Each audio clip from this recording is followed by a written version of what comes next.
bear, however hard he tries, grows tubby without exercise. Our teddy bear is short and fat, which is not to be wondered at. He gets what exercise he can by falling off the ottoman, but generally he seems to lack the energy to clamber back. Now, tubbiness is just the thing to get a fellow wondering, and Teddy worried lots about the fact that he was rather stout. He thought, "If only I were thin, but how does anyone begin?" he said. "It really isn't fair to grudge me exercise and air." Each morning, Teddy pressed in vain his nose against the window pane, envying those who walked about reducing their unwanted stout. "None of the people he could see is quite," he said, "as fat as me." Then, with a still more moving sigh, "I mean," he said, "as fat as I." Now Teddy, as was only right, slept in the ottoman at night, and with him, crowded in as well, more animals than I can tell.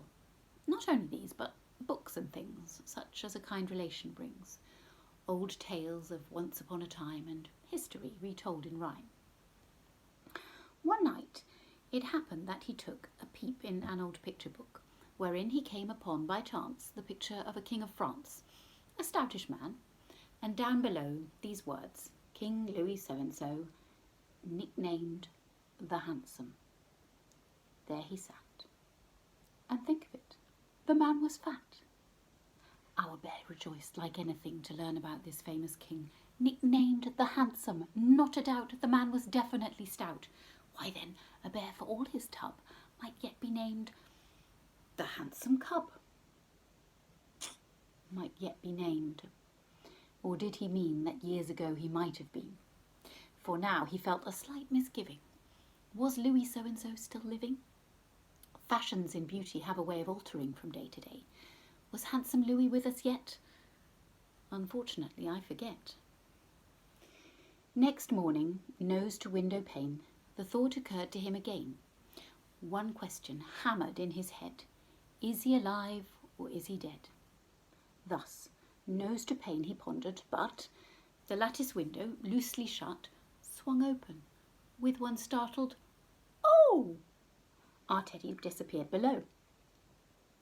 There happened to be passing by a stout man with a twinkling eye, who, seeing Teddy in the street, raised him politely to his feet, and whispered kindly in his ear soft words of comfort and of cheer. "Tut, tut, allow me, not at all, dear, dear, a very nasty fall." Our Teddy uttered not a word. It's doubtful if he even heard. All he could do was look and look. The stout man in the picture book, that handsome king. Could this be he, this man of adiposity? Impossible, he thought, but still, no harm in asking. "Yes, I will." "Are you," he said, "by any chance, His Majesty the King of France?"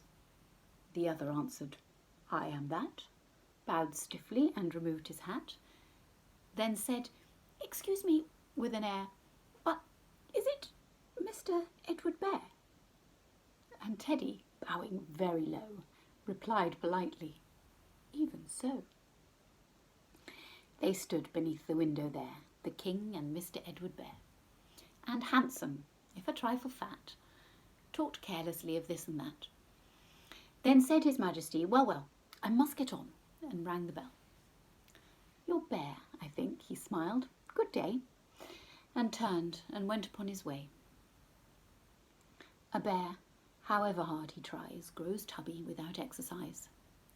Our teddy bear is short and fat, which is not to be wondered at. But do you think it bothers him to know that he is far from thin?